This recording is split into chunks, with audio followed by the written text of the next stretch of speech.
Since the start of the Israel-Hamas situation, a lot of people, I'm sure you've probably seen on the media, blame it on Netanyahu. Some people say he's directly responsible for the October 7th incident, while some people also believe that his involvement prior is justifiable.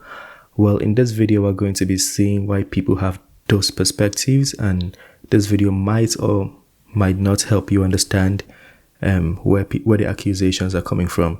But I'm going to urge you to, be attentive and check it out. Let's get to it. I come back to the question, who or what is guiding Netanyahu's actions? Because his decisions are coming under scrutiny, both at home and among international allies. Like the question of backing Hamas. It's back in focus. And it doesn't make Netanyahu look good. New details have emerged. They show how he helped fund Hamas, how the Israeli Prime Minister helped Hamas get millions of dollars every year.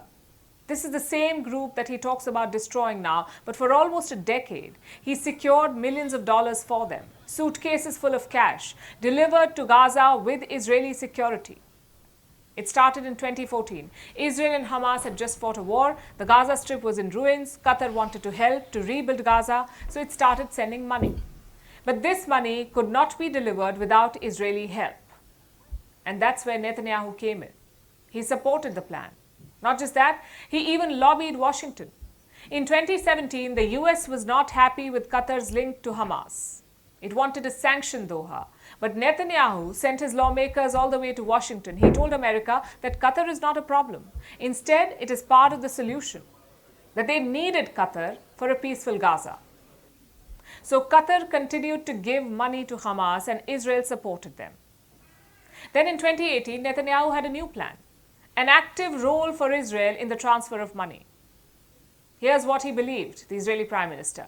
Qatar would pour in millions, Hamas would spend that money on Gazans, and Israel would ensure that the money is not used for military purposes. This was his plan.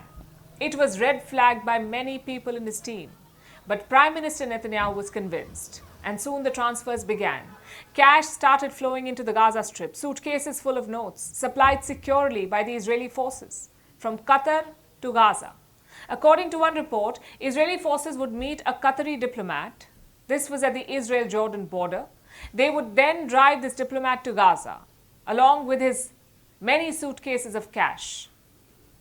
He would deliver the money, and Israel would drive him back. And this continued until 2021. Then Netanyahu lost the election. A new government came in, the one led by Naftali Bennett. But the policy continued. Qatar was still giving money to Gaza, nearly $30 million a month. There was one hiccup though. Bennett's government suspected that the money was being used for other purposes. So they roped in a middleman, the United Nations, and they began a new arrangement. Now, Qatar had to give money to the UN, and the UN would distribute it in Gaza. What did Israel do? Help transfer the money and keep track of its usage to see where it was being spent. But reports from spy agencies suggest that there was little oversight. No one knew where the money was going, and it was a lot of money, millions of dollars. Hamas kept getting this money. Just weeks before the October 7th attack, the Mossad chief was in Qatar. His name is David Barnea. He was asked about the payments to Hamas. Did Israel want this payment to continue? And he said, the answer was yes. He said Israel's policy remains unchanged. Then on October 7th, Hamas attacked Israel. Netanyahu made a swift U-turn. From facilitating funds to Hamas and treating it like an asset, he began calling them enemy number one.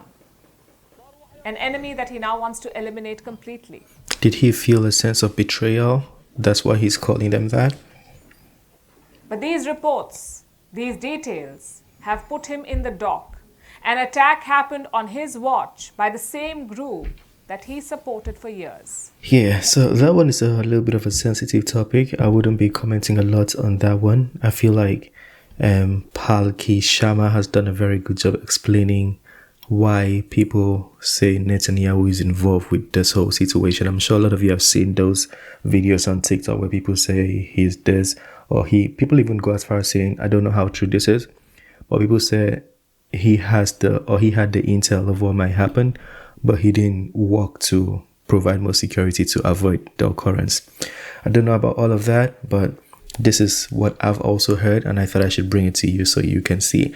Feel free to share your thoughts on this one. If there's anything you want to add, correct, critique, but also understand that this is a subject that is sensitive to a lot of people, and lives have been lost in this subject. So you want to share your opinion and your comments with sensitivity. Smash the like button and subscribe, and I'll see you on the next one. Peace.